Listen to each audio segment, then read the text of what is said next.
ఆంధ్రప్రదేశ్లో సభా సమరానికి సమయం ఆసన్నమైంది. సోమవారం నుంచి అసెంబ్లీ సమావేశాలు జరగనున్నాయి. గతంలో ఎన్నడూ లేని విధంగా తొలి రోజే సభలో బడ్జెట్ ప్రవేశపెట్టనుంది ప్రభుత్వం.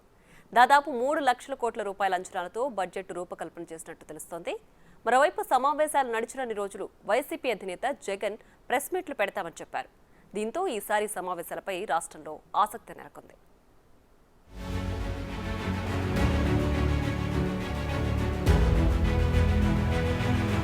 ఏపీ అసెంబ్లీ సమావేశాలకు సర్వం సిద్ధమైంది. ఈసారి కనీసం 10 రోజులైనా సెషన్స్ కొనసాగే అవకాశాలున్నాయి. గవర్నర్ అబ్దుల్ నజీర్ ప్రసంగంతో సమావేశాలు ప్రారంభం కానున్నాయి. అయితే తొలి రోజే బడ్జెట్ ప్రవేశపెట్టనుండడం ఈసారి ప్రాధాన్యత సంతరించుకుంది. ఇప్పటికే 2 సార్లు ఓటాను అకౌంట్ బడ్జెట్ ప్రవేశపెట్టిన ఏపీ ప్రభుత్వం మిగిలిన 4 నెలల కోసం పూర్తిస్థాయి బడ్జెట్ ప్రవేశపెట్టనుంది. 2023-24 ఆర్థిక సంవత్సరానికి దాదాపు 3 లక్షల కోట్ల అంచనాలతో బడ్జెట్ ప్రవేశపెడతారని సమాచారం.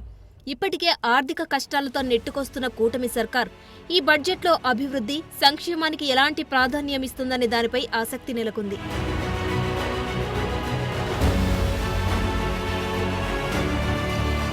సోమవారం ఉదయం అసెంబ్లీలోని సీఎం ఛాంబర్లో మంత్రివర్గం ప్రత్యేకంగా సమావేశమై బడ్జెట్ను ఆమోదించనుంది. బడ్జెట్తో పాటు వివిధ బిల్లులు కూడా సభ ముందుకు రానున్నాయి. ప్రాథమికంగా కనీసం 10 రోజులైనా సమావేశాలు నిర్వహించాలని ప్రభుత్వం భావిస్తోంది. అయితే ఎన్ని రోజులు నిర్వహించాలనే దానిపై శాసనసభ వ్యవహారాల కమిటీ ఈ సమావేశంలో నిర్ణయించనున్నారు. ఇక అసెంబ్లీలో ఆర్థిక మంత్రి హోదాలో తొలిసారి బడ్జెట్ ప్రవేశపెట్టనున్నారు పయ్యావుల కేశవ్. ఇప్పటికే సీఎం చంద్రబాబు బడ్జెట్పై అధికారులకు దిశానిర్దేశం చేశారు. అన్ని శాఖలకు ప్రాధాన్యత అనుసారంగా కేటాయింపులు చేసినట్లు తెలుస్తోంది. ముఖ్యంగా రాజధాని అమరావతి నిర్మాణాలకు అధిక ప్రాధాన్యత ఇచ్చే అవకాశం ఉందనే చర్చ జరుగుతుంది. అదేవిధంగా పోలవరం ప్రాజెక్టును పూర్తి చేసేందుకు నిధులు కేటాయించే ఛాన్స్ ఉంది. ఇప్పటికే రాష్ట్ర ఖజానా 25,000 కోట్లకు పైగా రెవెన్యూ లోటుతో ఉంది. ఈ పరిస్థితులలో వైసీపీ పాలనలో ఏర్పడ్డ ఆర్థిక అనిశ్చితిపై సభలో పవర్ పాయింట్ ప్రెజెంటేషన్ ఇవ్వనున్నారు. ఈసారి వ్యవసాయ రంగానికి ప్రత్యేక బడ్జెట్ ప్రవేశపెట్టే ఆలోచనలో ప్రభుత్వం లేనట్లు తెలుస్తోంది.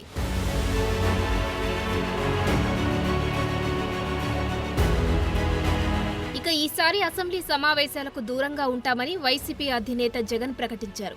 అసెంబ్లీకి వస్తే ప్రజా సమస్యలపై ప్రస్తావించాలని, తమకు ప్రతిపక్ష హోదా ఇవ్వాలని జగన్ డిమాండ్ చేస్తున్నారు. సభలో కనీసం మైక్ దక్కే అవకాశం లేదని, అందువల్ల సభ బయటే ప్రజా సమస్యలపై తమ గళం వినిపిస్తామని స్పష్టం చేశారు. అయితే శాసన మండలిలో మాత్రం వైసీపీ సభ్యులు సమావేశాలకు హాజరు కానున్నారు. దాంతో మండలిలో కొత్త వాడివేడి చర్చ జరిగే అవకాశం ఉంది. మరోవైపు జగన్ అసెంబ్లీకి రాబోమంటూ ప్రకటించడంపై కూటమి నేతలు తీవ్ర విమర్శలు చేస్తున్నారు. ఆయన ప్రజల నమ్మకాన్ని కోల్పోయారని చెబుతున్నారు. ప్రజా సమస్యలపై చిత్తశుద్ధి ఉంటే సభకు రావాలంటున్నారు.